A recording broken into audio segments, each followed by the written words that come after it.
Okay. तस network बघितला. तस पुन्हा व्हीटस्टोन ब्रिज आहे. मग पहिल्यांदा हे आणि आपल्याला फाईंड काय करायचं, जो ऑप्शन तुम्ही बघितला, ए बघितला तर flow from S to Q आणि सी बघितला तर क्यू टू एस. प्लस ह्या दोन ऑप्शन हे क्लिअर होतं की आपल्याला current in branch Q S find करायचं. Is it right? मग त्यासाठी हा व्हीटस्टोन ब्रिज बॅलन्स आहे काय? ओके, बघा, पी क्यू आर एस लिहू नका तुम्ही. हॉरिझॉन्टल रेशो 4:4 आणि हॉरिझॉन्टल 1:5. म्हणजे बॅलन्स नाहीये. म्हणजे यामध्ये 4/4 इज इक्वल टू वॉट? 1/3. हे बॅलन्स नाही, म्हणजे I G is not zero. I G is not zero, ही पहिलं कळालं. Is it right? म्हणजे झिरो ऑप्शन नसणार आहे. मग आय जी झिरो कधी असतोय? जर पोटेन्शियल ऑफ क्यू आणि पोटेन्शियल ऑफ एस सेम असेल तर करंट फ्लो होत नाही. कळते काय सगळ्यांना? आय जी झिरो का होतोय?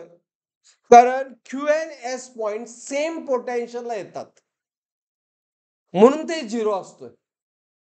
आपण नेटवर्क असं बॅलन्स करतोय की क्यू पॉइंट आणि एस पॉइंट ज्यामध्ये गॅल्व्हनोमीटर कनेक्ट करतोय ते सेम पोटेन्शियल असतं, म्हणून करंट काय होतोय? झिरो होतोय.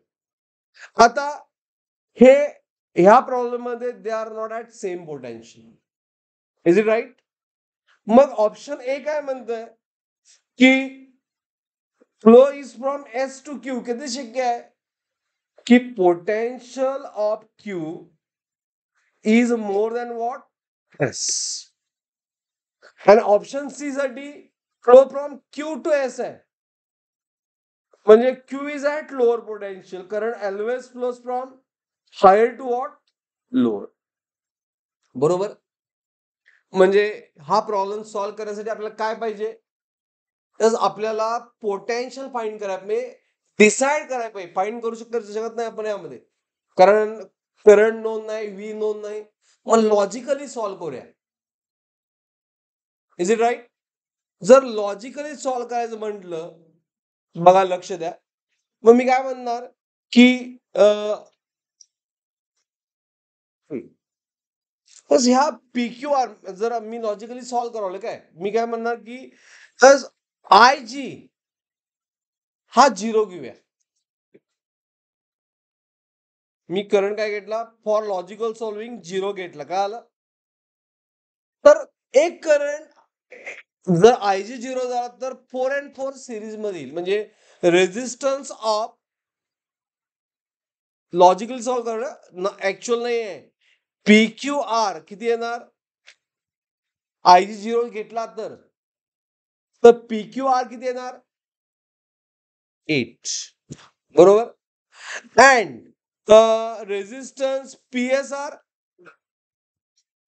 4. डबल आहे ना? हे कळालं? हे हा पहिला पार्ट कळाला का तुम्हाला? लॉजिकल मध्ये आपण जायला तर आय जी झिरो घेतला तर हे कम्पॅरिझन करते 8 and 4. मग ज्यावेळी हा मेन करंट आय डिवाइड होईल, ह्यातला मेजर पार्ट कुठल्या साईडला जाईल सांगा? पीक्यू आर मध्ये जाईल का पीएसआर मध्ये जाईल? तर पीक्यू आर चा रेझिस्टन्स जास्त आहे, बरोबर ना? आणि पीएसआर च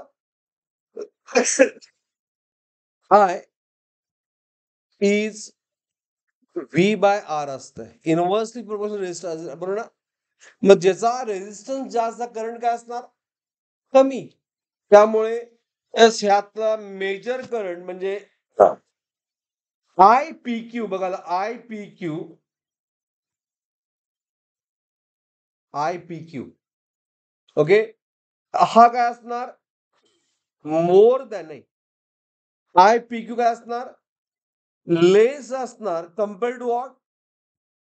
I P S. Is it right? का आलं एव्हरीवन? हा. जर करंट सेम मोर असेल तर व्होल्टेज काय असणार? मग सपोज मी म्हटलो रिलेशनसाठी काय हे 8 आणि 4 आहे, डबल आहे. मग हा आय असणार डेफिनेटली. तर हा किती असणार? 2i असणार. लॉजिकली डबल असणार. कारण रिलेशन काय आहे? रेझिस्टन्सचं 8-4 आहे. एकाचा 4-2 8. Is it right? मग करंटचं त्या प्रोपोर्शनमध्ये चेंज होणार. मग पीक्यूचं व्होल्टेज काय असेल?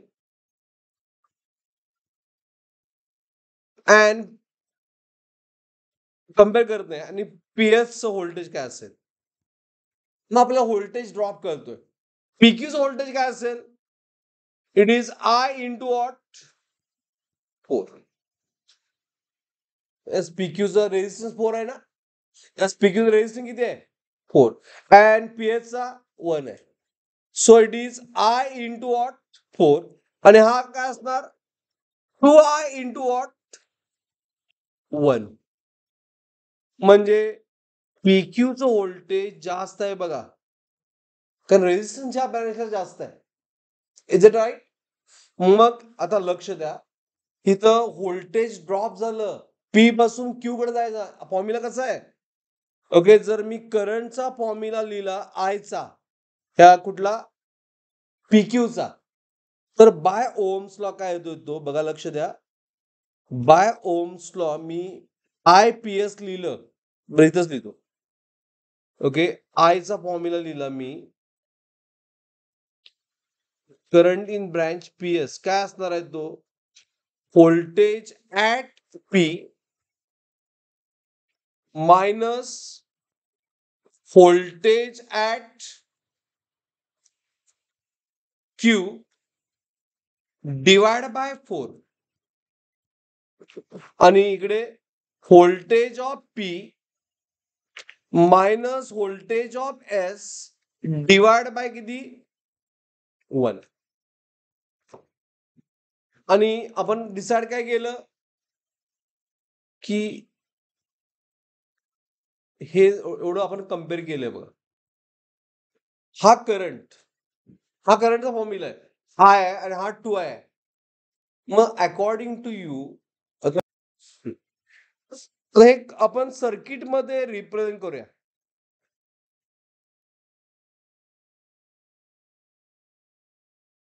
ओके, सर्किट ड्रॉ करा.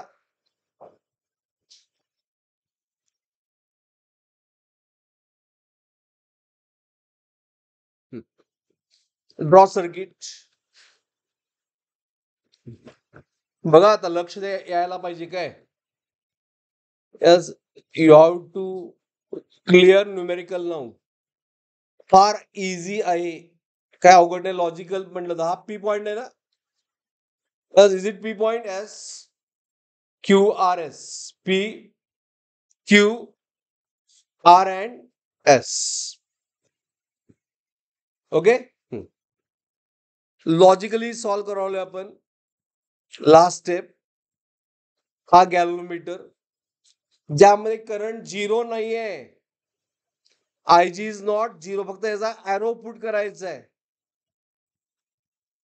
राईट? हा, आता पोटेन्शियलचा विचार केला, लक्ष द्या. हे जे पोटेन्शियल व्ही आहे, एक मिनिट ऐका सगळे. आपण प्लस पासून पी कडे जाताना कुठला रेझिस्टन्स आहे काय? नाहीये. म्हणून व्हीपीचं पोटेन्शियल किती असणार? वीच असणार. हे कळालं?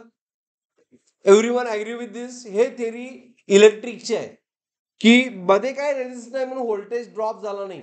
तेवढंच व्होल्टेज कुठं आलं? P point. Is it clear? हा, आता आपण लॉजिक अप्लाय केलं. इथं रेझिस्टन्स 4 आहे आणि इथं रेझिस्टन्स किती आहे? 1 आहे. राईट? इथं करंट आपण अज्युम केलाय आय, नॉट अज्युम, आपण लॉजिकली फाइंड केला आय, आणि हा किती? 2i. Is it right? मग ह्या ब्रँचचा रेझिस्टन्स किती आहे? ड्रॉप आहे 4i. अंडरस्टूड? आणि ह्या ब्रँचचा किती आहे? 2I. Is it right? मग व्हीक्यू किती येणार? व्हीक्यू येणार व्हीपी म्हणजे व्ही मायनस 4I. तेवढा ड्रॉप झालाय. 4 into current resistance. And VS किती येणार? V minus what 2I. मग सांगा मला which is greater? S is greater than what? Q. म्हणजे S is at higher potential. S is at positive potential आणि हा लोअर पोटेन्शियल. त्यामुळे करंट फ्लो होणार कुठून? एस पासून क्यू कडे. हे कळालं एव्हरीवन? ही फिगर ड्रॉ कराच.